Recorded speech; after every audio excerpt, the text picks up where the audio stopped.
Hello guys, welcome back to comic Hind. हम आज शुरू करने वाले हैं अवेंजर्स मैक्स स्ट्राइक। ये एक अलग ही मिनी सीरीज होगी अवेंजर्स की। तो ये दिन है बाकियों के दिन से बहुत ही ज्यादा अलग। धरती के महान हीरोज फिर से एकजुट हो चुके हैं क्योंकि उनके सामने एक कॉमन खतरा है और इस दिन अवेंजर्स फिर से बॉर्न हो जाते हैं। यहाँ पर हम देखते हैं कैप्टन मार्वल और थॉर को। कैप्टन मार्वल कहती है तो तुम लोगों को पता ही है क्या करना है। हमारे हैवी हीटर्स हैं, वो इस मॉन्स्टर को उलझा कर रखेंगे और हम लोगों को बचाएंगे। और कहता है चलो लोगों को बचाते हैं। कैप्टन अमेरिका पूछते हैं क्या किसी को पता है कि ये चीज है क्या। कैप्टन मार्वल कहती है मैंने कितने ही प्लैनेट्स देखे हैं पर वहां का ऐसा क्रिएचर नहीं देखा। थॉर भी कहता है मैंने ऐसा क्रिएचर 10 रेल्म्स में नहीं देखा। टोनी भी कहता है कि मुझे नहीं लगता कि ये किसी सुपर जीनियस ईवल ने बनाया है। तो ये चीज है क्या। यहाँ पर कैप्टन अमेरिका और स्पाइडरमैन भी एक साथ हैं। स्पाइडरमैन कहता है देखो कैप्टन अमेरिका, मेरे जो ओपोनेंट होते हैं वो या तो 6-7 फीट के होते हैं, हाँ बस राइनो को छोड़ दो।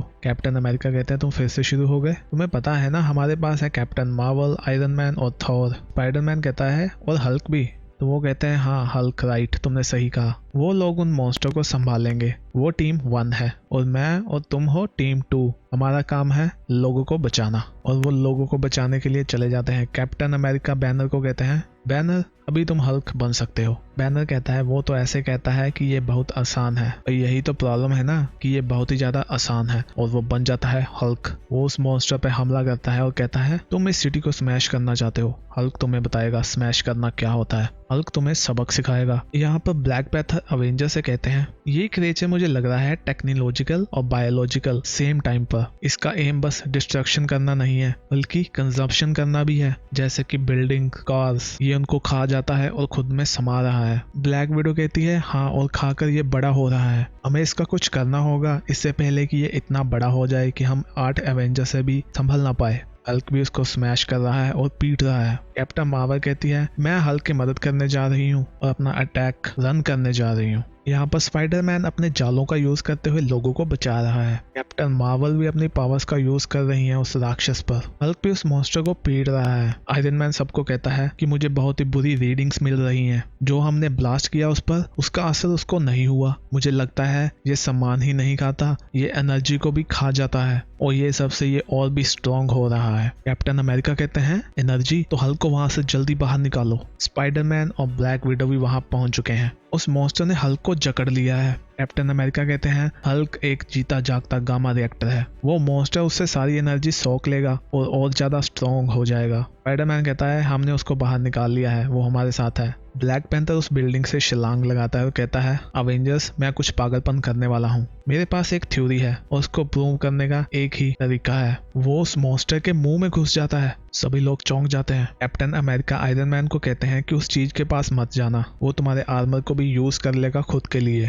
आयरन मैन कहता है मुझे तुम्हारा कंसर्न अच्छा लगा पर हम ऐसे ही खड़े नहीं रह सकते। वो टिचाला को भी खा गया। कैप्टन अमेरिका थॉर को कहते हैं थॉर को जल्दी करो, अपनी पावर का यूज करो और इसको हार्ड हिट करो। थॉर कहता है तो इस बीस्ट को क्या चाहिए, स्टोन, स्टील और फायर, तो मैं इसे देता हूँ, इसे पता चलेगा असली स्वाद उसका। स्पाइडरमैन और ब्लैक विडो कहते हैं क्या ये काम कर गया। वो देखते हैं मॉन्स्टर में से आग निकल रही है। कैप्टन मार्वल कहती है कम ऑन मर जाओ अभी तुम, हमें पैंथर को भी बाहर निकालना है। आयरन मैन कहता है कि ये खुद को हील कर पा रहा है, मैं ऑर्बिटल वेपन को तैयार कर रहा हूँ, हमें सिटी को खाली करना होगा। तभी उसे कोई कहता है वेट। हम देखते हैं कि वो मॉन्स्टर नीचे गिरना शुरू हो जाता है। स्पाइडरमैन कहता है हाँ ये हो गया काम, और वो मॉन्स्टर पूरी तरह बर्बाद हो चुका है। थॉर कहता है हाँ तो मेरे जैसे कोड का कोई भी सामना नहीं कर सकता। कैप्टन अमेरिका कहते हैं थॉर मुझे नहीं लगता ये तुम्हारे हथौड़े का कमाल था, मुझे लगता है जो इसने खाया था वो इसे पचा नहीं। तभी वहां से बाजू निकलती है ब्लैक पैंथर की। वो लोग उसको बचाने के लिए जाते हैं। कैप्टन अमेरिका कहते हैं मुझे तुम पे डाउट नहीं करना चाहिए था टिचाला, तो तुम जैसे उसके मुंह में घुस गए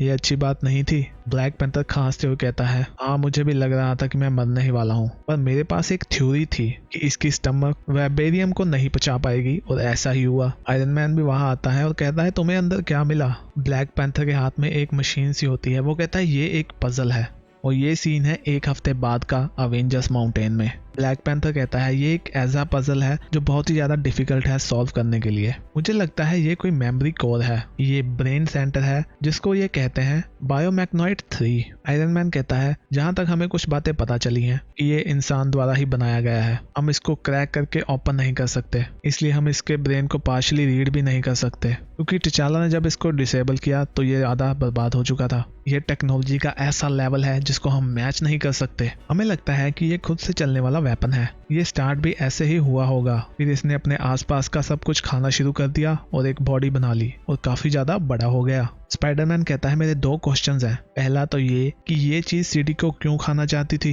पैंथर कहता है इसके बारे में हमें अभी पक्का पता नहीं चला, पर इस चीज का केवल तबाही से ही लिंक नहीं है, हमें कुछ वेट करना होगा। तो स्पाइडरमैन कहता है मेरा दूसरा सवाल ये है, तुमने कहा कि ये बायोमैग्नॉइड 3 है। कैप्टन अमेरिका कहते हैं हे भगवान, इसका मतलब इसके जैसे और भी हैं। आयरन मैन कहता है हम इसके कोड को डिक्रिप्ट नहीं कर पाए, पर हमें इसके डेजिग्नेशन का पता चल गया है कि ये नंबर 3 था, और हमें नहीं पता और कितने हो सकते हैं, पर इतना जरूर पता है कि 2 और जरूर होंगे। पैंथर कहता है ये एक बैड न्यूज है। ब्लैक विडो कहती है मेरा सवाल ये है कि अगर ऐसे और भी हैं तो हम इनको खत्म कैसे करने वाले हैं। पैंथर कहता है मैं जब उसके अंदर था तो इसने मुझे ऑलमोस्ट मार ही दिया था। अगर मेरे पास मेरा वाइब्रेनियम नहीं होता तो ये चीज मुझे मार देती। मुझे लगता है कि ये वाइब्रेनियम को डिजेस्ट नहीं कर पाता, इसलिए मैंने और टोनी ने मिलकर फोर्स मल्टीप्लायर बनाया है अवेंजर्स के लिए। प्लीज वो ब्रेसलेट बांध लीजिए जो आपको दिए गए थे स्टार्टिंग में। स्पाइडरमैन कहता है मैं तुम्हें बताना चाहूंगा कि मेरी रिस्ट पर ऑलरेडी कुछ है। वो सभी उस ब्रेसलेट को पहन लेते हैं। ब्लैक विडो कहती है मैंने इससे ज्यादा एक्सपेक्ट किया था, ये छोटी सी चीज क्या कर लेगी। आयरन मैन कहता है कि ये ब्लास्टर पार्ट तो एक बोनस है, जो तुम देखने वाले हो ये उसके सामने कुछ भी नहीं है। ब्लैक पैंथर कहता है ये तुम्हारे लिए आइडेंटिफिकेशन होगा और ये इंटरफेस भी होगा तुम्हारे लिए। तो वो पूछते हैं इंटरफेस किसके लिए। पैंथर कहता है नई प्रॉब्लम्स का नया सोल्यूशन और नए टूल्स। टोनी कहता है ये देखो न्यू टॉयज। पैंथर कहता है मैंने तुम्हें कहा था ना तुम ऐसा मत कहना। और उन्होंने सभी अवेंजर्स के लिए बड़े बड़े रोबोट्स बना दिए हैं। टोनी कहता है ये है बायोमैग्नॉइड रिस्पॉन्स यूनिट, इन सबको तुम्हारी पावर के हिसाब से बनाया गया है। उसमें वाइब्रेनियम की प्लेटिंग भी करी गई है जो उस मॉन्स्टर को तुम्हें खाने नहीं देगी। पैंथर कहता है हमें नहीं पता वो कहां से आए हैं, उन्हें क्या चाहिए, हमें नहीं पता उनका पर्पस क्या है, हमें बस एक चीज पता है कि उनके जैसे और भी हैं। कैप्टन मार्वल कहती है तुमने ये सब इतनी जल्दी कैसे बना लिया। टोनी कहता है ये मैंने बहुत ही टाइम पहले बनाए थे। टोनी कहता है कुछ लोग गोल्फ खेलते हैं और कुछ पेंट करते हैं और कुछ लोग अपने फ्री टाइम में दुनिया को बचाने के लिए काम करते हैं। स्पाइडरमैन कहता है हम इसको टेस्ट ड्राइव के लिए कब लेके जा सकते हैं। टोनी कहता है अभी चलते हैं। तो वो सभी लोग उनको पहन के चले जाते हैं और यहाँ हमें दिखाए गए हैं दुनिया के अलग अलग हिस्से। यहाँ पर वही पुर्जा पड़ा हुआ है जो पैंथर ने उस मॉन्स्टर के अंदर से निकाला था और हम देखते हैं कि वो भी एक्टिवेट हो चुका है। तो इसी के साथ हमारा ये पार्ट खत्म होता है। नेक्स्ट वीडियो देखने के लिए चैनल को सब्सक्राइब कर लीजिए और वीडियो को लाइक कर दीजिए। हम भी मिलते हैं नेक्स्ट वीडियो में, तब तक के लिए बाय बाय।